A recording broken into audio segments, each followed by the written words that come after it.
Et ce qu'on appelle ce vaccin ARN, non, c'était pas comme ça qu'on l'appelait. On n'appelait pas ça un vaccin ARN, on appelait ça effectivement des thérapies géniques à base d'ARN. Je travaille depuis 12 ans à cela, c'est-à-dire qu'en fait je suis d'abord une amoureuse de l'ARN, une adepte convaincue du pouvoir de l'ARN de faire énormément de choses, au point que j'ai même été associée éditeur d'une revue qui s'appelle Current Gene Therapy, c'est-à-dire thérapie génique actuelle, dédiée à l'ARN. Donc s'il y a vraiment quelqu'un qui est intéressé par soigner par l'ARN, et surtout qui n'est pas réfractaire à utiliser l'ARN. Ah non, sinon je ferais autre chose. Hein. Mais évidemment. Donc, non, mais ça c'est important aussi, parce que c'est pas une question dogmatique. Mais bien entendu, ni sur les vaccins, ni sur l'ARN. Au contraire, je veux dire, moi, au contraire, je suis extrêmement malheureuse de ce qui se passe, parce qu'effectivement, en revanche, parce que je connais l'ARN, parce que je connais tout ce toute cette littérature, tout le potentiel, l'administrer à des individus sains me paraît effectivement de l'ordre de la folie.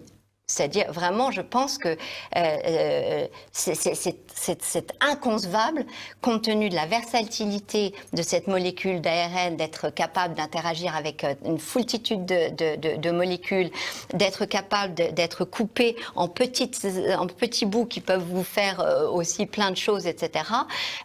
De l'utiliser sur des individus sains, c'est pour moi pure folie. D'ailleurs, il n'existe pas, voilà, on avait avancé sur des thérapies à base de VEGF en ARN, on n'a pas abouti, pas encore. Donc vous voyez que si on n'y arrive même pas encore sur les malades, alors le mettre en œuvre sur une population saine, c'est pour cela que je dis que c'est de la folie. C'est pas de la folie dans l'absolu, c'est de la folie dans le cas, dans les circonstances actuelles de dizaines d'années de développement, de connaissances qui s'accumulent. Alors ça, malheureusement, malheureusement ou heureusement, ce que vous évoquez, c'est la crainte de voir des effets secondaires se produire, mais à long terme. Ouais. Parce que la grande question aujourd'hui, c'est qu'on nous parle essentiellement des effets secondaires qui arriveraient quelques heures, quelques jours ou quelques semaines après les injections, mais on peut aussi penser, ça s'est déjà produit, hein, on peut penser que ça ait des conséquences plus tard. Oui.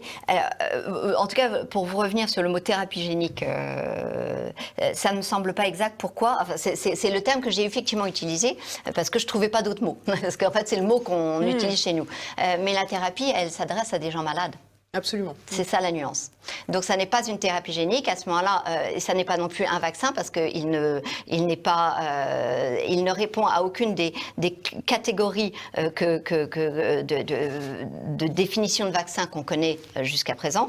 Donc c'est une information génétique. Et donc en fait, on est sur un mode... alors si vraiment, pour pas perdre les gens, on va utiliser le mot vaccin, à ce moment-là, c'est un vaccin génique expérimental. Mais il est très important de garder bien le mot génique, parce que sinon on est en train de tromper la personne.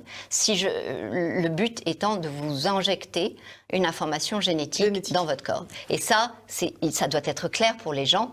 C'est-à-dire que, vous savez, on a fait des tomates OGM. La tomate OGM, j'injecte une information génétique dans la tomate. Je vais donc vous injecter une information génétique. Elle n'est pas de vous. Elle n'est pas humaine, elle est d'un virus. Je vous demande donc de vous mettre à produire une protéine de virus. Nous sommes dans l'expérimentation la plus totale, puisqu'effectivement, nous ne connaissons pas, comme vous le dites, tous les effets qu'il pourrait y avoir alors, à court, moyen et long terme d'une telle expérimentation.